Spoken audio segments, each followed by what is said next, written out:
कहानी की शुरुआत साल 2153 से होती है। दरअसल उस समय धरती पर इंसानों की आबादी लगभग 25 अरब तक पहुंच चुकी थी। बढ़ती जनसंख्या के कारण धरती के संसाधन लगभग खत्म हो गए थे, जिसकी वजह से खाने और पानी की भारी कमी हो गई थी।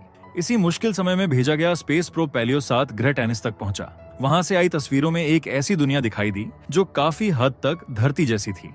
इस खोज ने इंसानों के लिए नई उम्मीद जगा दी। उसी उम्मीद के सहारे एलिसियम प्रोजेक्ट लॉन्च किया गया। एक विशाल स्पेसशिप बनाया गया जिसका नाम एलिसियम रखा गया। इसका मिशन था 60,000 लोगों को लेकर टेनिस तक पहुंचना, ताकि मानव जाति को नया घर मिल सके। जब जहाज रवाना हुआ तब धरती से एक आखिरी संदेश भेजा गया जिसमें लिखा था, अब उम्मीद सिर्फ तुम पर है। फिर कई साल बाद उसी जहाज के अंदर सैनिक ब्रैंडन अचानक अपने हाइपर स्लीप कैप्सूल में जाग गया।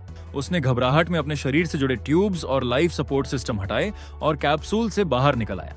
हालत समझने के लिए वो पास रखे दूसरे कैप्सूलों की ओर बढ़ा। सबसे पहले उसे कूपर का कैप्सूल मिला, लेकिन वो पूरी तरह खाली था। ये देखकर वो अगले कैप्सूल की तरफ बढ़ा, जहां लेफ्टिनेंट पेटन अभी भी हाइपर स्लीप में था। ब्रैंडन ने उसे जगाने की कोशिश की, लेकिन कैप्सूल का दरवाजा लॉक था और सिस्टम काम नहीं कर रहा था। उसी समय अचानक जहाज में तेज पावर सर्ज हुआ और कुछ ही सेकंड बाद पेटन का कैप्सूल अपने आप खुल गया। पेटन घबराकर बाहर आया। लंबी हाइपर स्लीप की वजह से दोनों की याददाश्त धुंधली थी। और वही ब्रैंडन को अपनी सैन्य ट्रेनिंग तो याद थी, लेकिन असली मिशन क्या था ये याद नहीं आ रहा था। पेटन की हालत भी कुछ ऐसी ही थी। अब हालात समझने के लिए वे दोनों ब्रिज तक पहुंचना चाहते थे, लेकिन उनके कमरे का दरवाजा बंद था और सिस्टम किसी भी कमांड को स्वीकार नहीं कर रहा था। दरअसल ब्रिज जहाज का कंट्रोल रूम होता है, जहां से दिशा, रिएक्टर, सुरक्षा और पूरे मिशन को नियंत्रित किया जाता है। इसलिए ब्रिज तक पहुंचना बहुत जरूरी था, क्योंकि वहीं से उन्हें असली हालात का पता चल सकता था। जब ब्रिज का दरवाजा नहीं खुला तो वे कम्युनिकेशन रूम में गए ताकि किसी से संपर्क किया जा सके, लेकिन कई कोशिशों के बावजूद उन्हें कोई जवाब नहीं मिला। इसी बीच ब्रैंडन की नजर अपनी बांह पर बने टैटू पर पड़ी, जिससे पता चलता था कि वो फ्लाइट क्रू 5 का हिस्सा था। इससे साफ था कि वो इस मिशन की मुख्य टीम में शामिल था, लेकिन उसके लिए मिशन की यादें अब भी धुंधली थीं। तभी जहाज में फिर से पावर सर्ज हुआ। पेटन ने कहा कि ब्रिज तक पहुंचना अब और भी जरूरी है। चूंकि मुख्य रास्ता बंद था, इसलिए ब्रैंडन वेंटिलेशन डक्ट के रास्ते आगे बढ़ने को तैयार हो गया। तंग और अंधेरे रास्तों से गुजरते हुए उसे पता चला कि जहाज का रिएक्टर बंद है, लेकिन तभी उसका संतुलन बिगड़ गया और वो फिसलकर नीचे गिर पड़ा। उसी समय उसकी नजर कूपर की सड़ी हुई लाश पर पड़ी। ये देखकर वो शॉक रह गया, लेकिन किसी तरह खुद को संभालकर वो पास के स्टोरेज रूम में पहुंचा। स्टोरेज रूम से बाहर निकलने के लिए उसने दरवाजा तोड़ा, लेकिन जैसे ही वो बाहर आया उसका पेटन से संपर्क अचानक टूट गया। अब वो पूरी तरह अकेला था। तभी उसने एक औरत को देखा जो घबराकर किसी दरवाजे को तोड़ने की कोशिश कर रही थी, लेकिन ब्रैंडन को देखते ही वो भाग गई। सच जानने के लिए ब्रैंडन उसके पीछे दौड़ा। दौड़ते दौड़ते अचानक उसकी नजर छत से लटके एक आदमी पर पड़ी। उसने टॉर्च की रोशनी उस पर डाली तो साफ हो गया कि वो मर चुका था। ये दृश्य देखकर ब्रैंडन सन्न रह गया। उसी समय पीछे से वही औरत अचानक उस पर टूट पड़ी। उसका नाम नादिया था। उसने ब्रैंडन को जमीन पर गिराया, चाकू उसकी गर्दन पर रख दिया और उसका सारा सामान छीन लिया। लेकिन तभी जहाज के अंधेरे हिस्से से डरावनी चीखें गूंज उठीं। उन आवाजों में ऐसा खौफ था कि नादिया घबरा गई और तुरंत वहां से भाग निकली।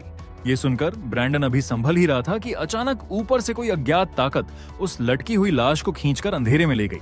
ये नजारा देखकर वो डर गया और भागकर फिर से स्टोरेज रूम में छिप गया। इसके बाद उसने बाहर झांका तो उसे एक भयानक जीव दिखाई दिया, जिसके हाथ में चमकता हुआ भाला था।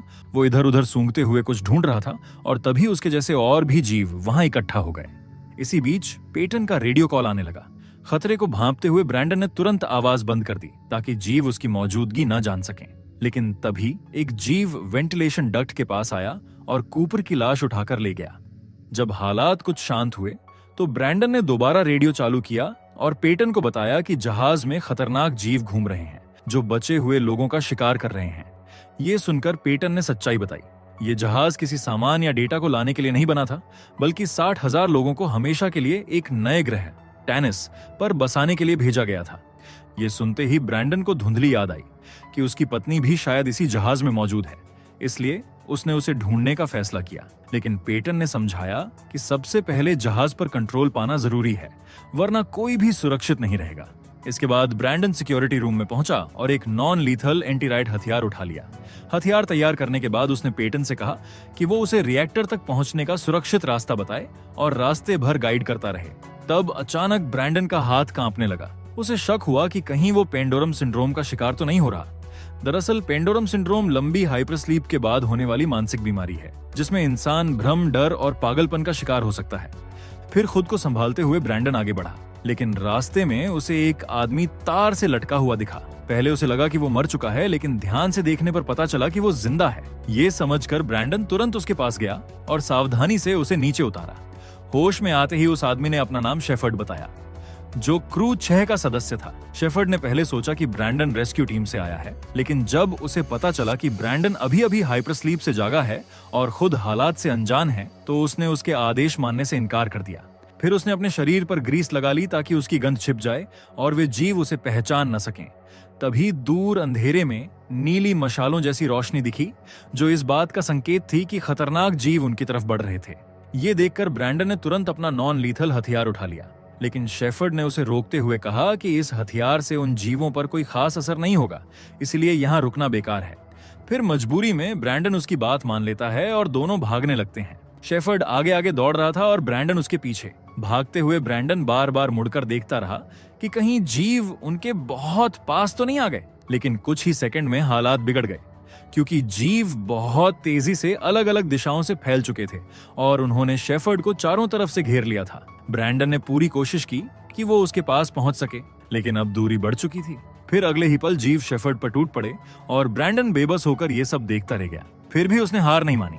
उसने गुस्से और डर में अपना नॉन लीथल हथियार उठाया और एक जीव पर गोली चला दी, लेकिन गोली चलते ही उसे समझ आया कि उनके बीच मोटी कांच की दीवार है। अब आवाज सुनते ही कई जीव उसकी तरफ मुड़ गए और तेजी से उसकी दिशा में बढ़ने लगे। खतरा करीब आता देख ब्रैंडन ने तुरंत पास की पाइपें पकड़ लीं और छत से लटक गया ताकि वे उसे नीचे से पकड़ न सकें। कुछ पल के लिए वो उनकी नजर से बच गया, लेकिन वे जीव बेहद चालाक थे। उन्होंने उसकी गंध सूंघ ली और सही जगह तक पहुंच गए।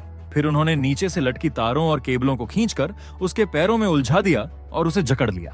अब ब्रैंडन पूरी तरह फंस चुका था और छूटने की कोशिश बेकार जा रही थी, लेकिन तभी अचानक एक आदमी वहां पहुंचा और उसने तेजी से तार काटकर उसे आजाद कर दिया। खतरा अभी भी पास था, इसलिए वो आदमी ब्रैंडन को पकड़कर तुरंत पास के एक कमरे की ओर ले गया ताकि वे वहां छिप सकें। अंदर पहुंचकर वो आदमी कुछ बोलने लगा, लेकिन ब्रैंडन उसकी भाषा नहीं समझ पाया।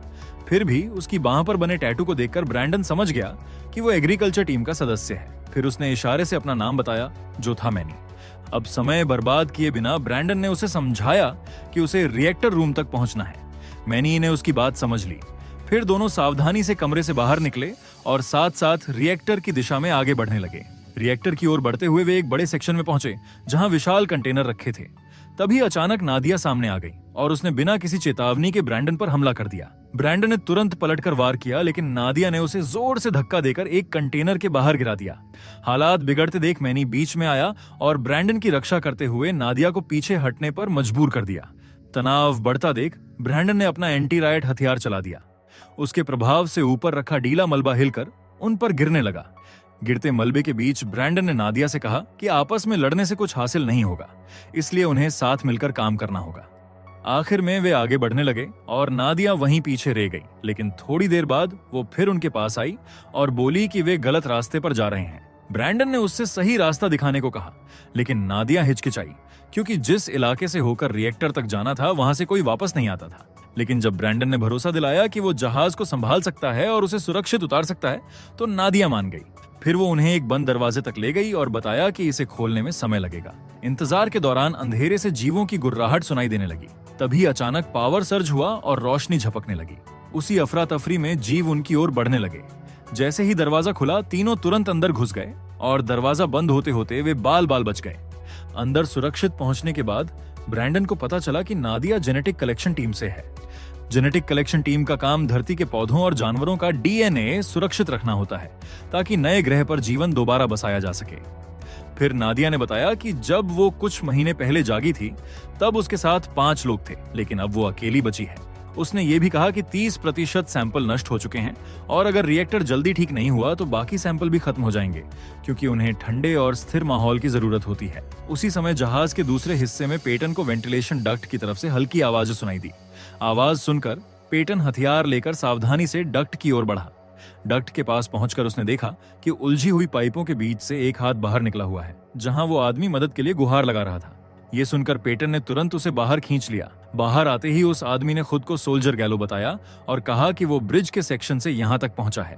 उधर ब्रैंडन, नादिया और मैनी आगे बढ़ते हुए हाइपरस्लीप चैम्बर तक पहुंचे, लेकिन अब वो जगह जीवों का मुख्य शिकार क्षेत्र बन चुकी थी। तब ब्रैंडन ने देखा कि ज्यादातर कैप्सूल खाली थे। एक पल के लिए उसे लगा कि उसकी पत्नी भी शायद इन्हीं में से किसी में रही हो, लेकिन नादिया ने बताया कि परिवारों को जहाज के अलग सेक्शन में रखा गया था। इसके बाद वे आगे बढ़ने लगे, लेकिन मैनी पीछे रुक गया ताकि जीवों की आहट सुन सके। जब वो ब्रैंडन की आवाज पर भी नहीं हिला तो मजबूरी में ब्रैंडन और नादिया आगे बढ़ गए, लेकिन अचानक ब्रैंडन का पैर टूटी हुई जाली पर पड़ा और वो नीचे गिर गया। ये देखकर नादिया उसे बचाने लौटी, लेकिन संतुलन बिगड़ने से वो भी नीचे गिर पड़ी। अब दोनों एक गहरे गड्ढे में जा गिरे जहां जीव अपने शिकार की हड्डियां फेंकते थे। ये दृश्य देखकर वे कुछ पल के लिए शॉक में रह गए, लेकिन उन्होंने खुद को संभाला और बाहर निकलने का रास्ता खोजने लगे। तभी अचानक अंधेरे से एक जीव ने ब्रैंडन पर हमला कर दिया। टकराते ही ब्रैंडन नीचे गिरा और तारों में उलझ गया। फिर जीव ने मौका पाकर नादिया की तरफ रुख किया और उस पर झपट पड़ा। इधर ब्रैंडन ने पूरी ताकत लगाकर खुद को तारों से छुड़ाया, फिर पास पड़ी लोहे की पाइप उठाई और पीछे से उस जीव पर जोरदार वार कर दिया। हमले से बौखलाकर जीव पलटा और उसने ब्रैंडन को जोर से लात मार दिया, जिससे ब्रैंडन दूर जा गिरा और पास रखे एक कैप्सूल से टकरा गया। तभी मैनी वहां पहुंच गया और उसने पीछे से जीव के सिर पर जोरदार वार किया। इसके बाद तीनों ने मिलकर उस घायल जीव पर हमला कर दिया। आखिर में ब्रैंडन ने मौका पाकर उसकी छाती में चाकू घोंप दिया। अब वे तब तक वार करते रहे जब तक वो पूरी तरह निढाल होकर मर नहीं गया, लेकिन उनकी राहत ज्यादा देर नहीं चली, क्योंकि तभी एक बड़ा और ज्यादा ताकतवर जीव वहां आया जो शायद से उनका लीडर लगता था। उस समय उसने फर्श पर जोर से प्रहार करना शुरू किया, जिसकी वजह से कई और जीव वहां पहुंच गए। कुछ ने उनका पीछा शुरू कर दिया, जबकि कुछ मरे हुए साथी को खाने लगे। भागते समय अचानक एक हाइपरस्लीप कैप्सूल खुल गया और अंदर सोया हुआ आदमी जाग गया। जागते ही वो आदमी घबराकर बाहर आया, लेकिन जीव तुरंत उस पर टूट पड़े। ब्रैंडन उसे बचाने के लिए वापस लौटना चाहता था, लेकिन मैनी ने उसे पकड़कर जबरदस्ती आगे की ओर खींच लिया। उधर जहाज के दूसरे हिस्से में पेटन ने गैलो की बाह पर बना टैटू देखा और पहचान लिया कि वो फ्लाइट क्रू 4 से है। उसने उससे कुछ सवाल किए, लेकिन गैलो चिढ़कर बोला कि उसे ज्यादा कुछ नहीं पता। तभी पेटन की नजर उसके कपड़ों पर लगे खून पर पड़ी। गैलो ने सफाई दी कि कुछ खून उसका है और कुछ उसके साथियों का। उसने दावा किया कि उसके साथी पागल हो गए थे, इसलिए उसे अपनी रक्षा के लिए उन पर हमला करना पड़ा। इधर ब्रैंडन, नादिया और मैनी भागते भागते रास्ता भटक गए और एक बड़े चैम्बर में पहुंच गए, जहां उन्हें लेलैंड नाम का आदमी मिला। उसने उन्हें भरोसा दिलाया कि फिलहाल के लिए वे यहाँ सुरक्षित हैं। थोड़ा संभलने के बाद ब्रैंडन ने नादिया से पूछा कि क्या ये जीव उसकी लैब से निकले हैं। नादिया ने साफ कहा कि ये किसी लैब के जानवर नहीं हैं। ये पहले इसी जहाज के यात्री थे। उसने समझाया कि यात्रा शुरू होने से पहले उनके खून में एक खास एंजाइम डाला गया था ताकि वे टैनिस ग्रह के माहौल में आसानी से ढल सकें। लेकिन कुछ लोग समय से पहले जाग गए और टैनिस पर पहुंचने से पहले ही जहाज के बंद, अंधेरे और सीमित माहौल में वे बदलने लगे। तभी लेलैंड दीवारों पर बनी तस्वीरों के जरिए ब्रैंडन और बाकी लोगों को समझा रहा था कि जहाज पर पहले क्या हुआ था। उसी समय गैलो ने भी पेटन को पूरी सच्चाई बताई। जब एलिसियम धरती से रवाना हुआ था तब उसे 3 अधिकारी चला रहे थे, उनमें गैलो भी शामिल था। यात्रा के दौरान गैलो ने अपने कमांडिंग ऑफिसर और सेकंड लेफ्टिनेंट में पेंडोरम के शुरुआती लक्षण देखे थे, लेकिन हालात पूरी तरह तब बिगड़ गए जब उन्हें धरती से आखिरी संदेश मिला। संदेश मिलने के बाद उन्होंने तुरंत नेटवर्क स्कैन किया ताकि धरती से दोबारा संपर्क हो सके, लेकिन कोई सिग्नल वापस नहीं आया। तभी उन्हें समझ आ गया कि धरती अब मौजूद नहीं रही। धरती के खत्म होने की सच्चाई ने कमांडिंग ऑफिसर और सेकंड लेफ्टिनेंट को अंदर से तोड़ दिया। वे संतुलन खोने लगे और उनके फैसले खतरनाक होते जा रहे थे। गैलो का कहना था कि वे पूरी तरह पागल हो चुके थे और जहाज के लिए खतरा बन गए थे, इसलिए उसने दावा किया कि उसे मजबूरी में दोनों को मारना पड़ा। आखिर में उसने हाइपरस्लीप में वापस जाने का फैसला कर लिया ताकि इस बोझ से कुछ समय के लिए बच सके। चैम्बर में लेलैंड अपनी कहानी सुना रहा था। तभी दीवारों से सफेद धुआं निकलने लगा, जिसकी वजह से सबको चक्कर आने लगे और जैसे ही उसकी कहानी खत्म हुई सब बेहोश हो गए। जब ब्रैंडन की आंख खुली तो उसने खुद को उल्टा लटका हुआ पाया। नादिया और मैनी भी उसी तरह बंधे हुए थे। तब नादिया समझ गई कि लेलैंड उन्हें खाने वाला है। समय निकालने के लिए नादिया उसे बातों में उलझाने और भड़काने लगी, लेकिन लेलैंड ने झल्लाकर उसकी पसलियों के पास जोर से वार कर दिया, जिससे वो दर्द से कराह उठी। तभी ब्रैंडन ने हस्तक्षेप किया। उसने लेलैंड से कहा कि जहाज जल्द ही पूरी तरह बंद होने वाला है और अगर उसने उन्हें नहीं छोड़ा तो वो भी नहीं बचेगा। लेलैंड को लगा कि वो सिर्फ अपनी जान बचाने के लिए झूठ बोल रहा है। तब ब्रैंडन ने समझाया कि लगातार हो रहे पावर सर्ज इस बात का संकेत हैं कि जहाज का रिएक्टर अस्थिर हो चुका है। उसने कहा कि अगर रिएक्टर बंद हो गया तो लाइफ सपोर्ट भी ठप हो जाएगा। ये बात सुनकर लेलैंड को याद आया कि सच में सर्ज बढ़ते जा रहे थे और आखिर में उसने उनकी बात मान ली और उन्हें खोल दिया। आजाद होते ही ब्रैंडन ने तुरंत पेटन से संपर्क किया। उसने आखिरी पावर सर्ज का डेटा देखने और सही समय बताने को कहा। पेटन ने जांच कर बताया कि जहाज के पूरी तरह बंद होने में सिर्फ 47 मिनट बचे हैं। अब समय कम था, इसलिए ब्रैंडन ने पेटन से रिएक्टर तक पहुंचने का सुरक्षित रास्ता खोजने को कहा और खुद नादिया और मैनी के साथ आगे बढ़ गया। रास्ते में उन्हें एक छोटा जीव दिखाई दिया। मैनी ने उसे मारने की कोशिश की, लेकिन नादिया ने रोकते हुए कहा कि वो एक बच्चा है। इस बात पर दोनों के बीच फिर से बहस शुरू हो गई। इसी बहस का फायदा उठाकर वो छोटा जीव तेजी से मुड़ा और पास के डक्ट में घुसकर गायब हो गया। लेकिन उसी पल एक बड़ा और खतरनाक जीव वहां आ पहुंचा और उनका पीछा करने लगा। जान बचाने के लिए वे दौड़ते हुए एक ऐसे चैम्बर में घुस गए जहां क्रू के परिवारों के हाइपर स्लीप कैप्सूल रखे थे। उधर जहाज के दूसरे हिस्से में गैलो पेटन को समझा रहा था कि अब जहाज छोड़ देना ही समझदारी है। उसका कहना था कि जो आदमी 24 घंटे पहले अपना नाम तक याद नहीं कर पा रहा था, वो पूरे जहाज को कैसे बचाएगा। इधर नादिया ने ब्रैंडन से पूछा कि क्या उसकी पत्नी सच में इन्हीं कैप्सूलों में से किसी में थी। ये सवाल सुनते ही ब्रैंडन की धुंधली यादें जागने लगीं। उसने धीरे से कहा कि नहीं, उसकी पत्नी उसके साथ आने को तैयार ही नहीं थी। तब उसने स्वीकार किया कि वो इस मिशन में इसलिए शामिल हुआ था क्योंकि उसकी पत्नी उसे छोड़कर चली गई थी और वो अपनी पिछली जिंदगी से दूर भागना चाहता था। ये स्वीकार करते ही वो अंदर से टूट गया। लेकिन नादिया ने उसे याद दिलाया कि अभी उनका व्यक्तिगत दर्द नहीं बल्कि मिशन ज्यादा महत्वपूर्ण है। इसी दौरान कैप्सूल की कतार देखते हुए उसकी नजर एक नाम पर पड़ी, जो था पेटन की पत्नी का नाम। वो कुछ पल के लिए ठिठक गया क्योंकि उस नाम को देखते ही उसके दिमाग में पेटन से जुड़ी एक धुंधली याद उभरी, जैसे वो पहले भी इस बारे में कुछ जानता था। लेकिन याद पूरी तरह साफ नहीं थी, इसलिए उसने अपने चेहरे पर कोई भाव नहीं आने दिया और बिना कुछ कहे आगे बढ़ गया। आखिर में वे रिएक्टर रूम तक पहुंच गए, लेकिन अंदर का दृश्य खतरनाक था क्योंकि कई जीव वहीं फर्श पर सो रहे थे। अब ब्रैंडन ने जैसे ही कदम रखा, एक जीव हल्का सा जागा, मगर कुछ पल बाद फिर शांत हो गया। इसके बाद वो धीरे धीरे आगे बढ़ ही रहा था कि अचानक रास्ते का एक हिस्सा टूट गया। ये देखकर नादिया ने तुरंत ब्रैंडन का हाथ पकड़ने की कोशिश की, जबकि मैनी ने अस्थायी पुल को संभाल लिया ताकि वो नीचे गिरने से बच सके। लेकिन मैनी पर बढ़ता हुआ भार देखकर ब्रैंडन समझ गया कि अगर वो यही रुका रहा तो पुल टूट जाएगा, इसलिए उसने नीचे उतरने का फैसला किया। नीचे पहुंचकर उसने खुद को कीचड़ से ढक लिया और जमीन पर पड़ी मरी हुई चमड़ी अपने ऊपर लपेट ली। उधर कम्युनिकेशन सेक्शन में गैलो ने पेटन को एक कैप्सूल खोलने के लिए मजबूर किया। वो जहाज छोड़कर भागना चाहता था, लेकिन पेटन ने चालाकी से उसे उसी कैप्सूल में बंद कर दिया। अब रिएक्टर के पास पहुंचते समय लेलैंड से गलती हो गई और उसकी लालटेन गिर गई, जिसकी वजह से जीव जाग गए। हालात तेजी से बिगड़ने लगे। ये देखकर मैनी ने तुरंत फैसला लिया और अस्थायी पुल गिरा दिया ताकि जीवों का ध्यान उसकी ओर जाए और ब्रैंडन को रिएक्टर तक पहुंचने का मौका मिल सके। मौका मिलते ही ब्रैंडन पूरी ताकत से दौड़ा। काउंटडाउन तेजी से घट रहा था और आखिरी 4 सेकंड में उसने रिएक्टर रीस्टार्ट कर दिया। रिएक्टर चालू होते ही तेज ऊर्जा का डिस्चार्ज पूरे सेक्शन में फैल गया और आसपास मौजूद कई जीव उसी झटके से मारे गए। इसी बीच मैनी बाहर निकलने की कोशिश कर रहा था, लेकिन जीवों का लीडर उसका रास्ता रोककर खड़ा हो गया। फिर दोनों के बीच भयंकर लड़ाई शुरू हो गई। मैनी ने भाले से उस पर वार कर उसे घायल कर दिया, लेकिन लीडर ने पलटवार करते हुए उसके पेट में काट लिया। भारी चोट के बावजूद मैनी पीछे नहीं हटा। उसने अपने सूट का टूटा हुआ हिस्सा हथियार की तरह इस्तेमाल किया और लगातार वार करता रहा जब तक कि लीडर जमीन पर गिरकर मर नहीं गया। फिर जैसे ही उसने राहत की सांस ली, उसकी नजर फिर उसी छोटे जीव पर पड़ी। उसे देखकर मैनी ने चाकू उठाया, लेकिन एक पल के लिए रुक गया। उसी हिचकिचाहट का फायदा उठाकर छोटा जीव अचानक उस पर झपटा और उसके गले पर तेज वार कर दिया। उधर कम्युनिकेशन रूम में गैलो किसी तरह कैप्सूल से बाहर निकल आया और उसने पेटन को बेहोश करने की कोशिश की। दोनों के बीच हाथापाई शुरू हो गई। उसी संघर्ष के दौरान पेटन को अजीब से भ्रम होने लगे। उसे ऐसा दिखने लगा जैसे उसके हाथों पर बने टैटू आपस में मिल रहे हों, जैसे 2 अलग पहचान एक हो रही हों। तभी उसके शरीर में सुई चुभी। सुई चुभते ही वो खुद को कमरे में अकेला पाता है। उसी क्षण उसे सच्चाई समझ आ गई। गैलो कोई अलग इंसान नहीं था, बल्कि वो खुद ही था। दरअसल गैलो उसका पुराना जवान रूप था, जिसे उसने अपनी टूटी हुई यादों में अलग पहचान दे दी थी। इसी बीच लेलैंड कंट्रोल रूम में पहुंच गया। उसने दावा किया कि उसने ब्रैंडन की मदद की है, इसलिए उसे इनाम मिलना चाहिए। लेकिन पेटन ने बिना कुछ कहे नीडल गन उठाई और उसकी आंख में घोंप दी। उसी समय ब्रैंडन और नादिया भी कंट्रोल रूम में पहुंच गए। तभी ब्रैंडन को अचानक सब याद आने लगा।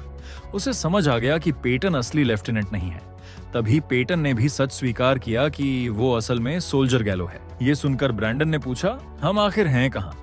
गैलो ने जवाब में खिड़की का कवर हटाया और बाहर की ओर इशारा किया। बाहर कोई तारे दिखाई नहीं दे रहे थे। इसका मतलब था कि जहाज अंतरिक्ष में नहीं बल्कि किसी और जगह था। फिर गैलो ने शांत आवाज में बताया कि धरती से निकले उन्हें 923 साल बीत चुके हैं। उसने आगे कहा कि वे शुरू से ही टेनिस ग्रह पर थे और जहाज समुद्र में डूबा हुआ था और ब्रिज का बाहरी हिस्सा पानी के दबाव में था। इतना कहते ही गैलो अचानक उन पर हमला कर देता है। नादिया उसे भिड़ जाती है लेकिन गैलो उसे पकड़कर काबू में कर लेता है। हालात बिगड़ते देख ब्रैंडन एंटी राइड हथियार चला देता है, जिसकी वजह से दीवार का हिस्सा टूट जाता है और समुद्र का पानी तेज दबाव के साथ अंदर घुसने लगता है। अब कमरा तेजी से पानी से भरने लगता है। ये देखकर ब्रैंडन नादिया को खींचकर पास के एक कैप्सूल में घुस जाता है, लेकिन गैलो बाहर ही रह जाता है और पानी के बहाव में डूब जाता है। कैप्सूल के अंदर भी पानी भरने लगता है, लेकिन ब्रैंडन नादिया को शांत रहने को कहता है। फिर कुछ ही सेकंड में कैप्सूल तेजी से ऊपर उठने लगता है और थोड़ी ही देर में कैप्सूल पानी की सतह पर पहुंच जाता है। ब्रैंडन मास्क हटाकर नादिया को जगाता है और कहता है कि वे सुरक्षित हैं। अब धीरे धीरे और भी कैप्सूल समुद्र की सतह से बाहर आने लगे। उनके सामने टेनिस का खूबसूरत और नया संसार फैला हुआ था। एक एक करके लोग अपने कैप्सूल से जागने लगे और हैरानी से इस नई दुनिया को देखने लगे। इसी के साथ ये कहानी यही खत्म होती है। अगर आपको एक्सप्लेनेशन अच्छा लगा हो तो वीडियो को लाइक और कमेंट जरूर करें। ऐसी ही और मजेदार और अनोखी कहानियों के लिए चैनल को सब्सक्राइब करना ना भूलें।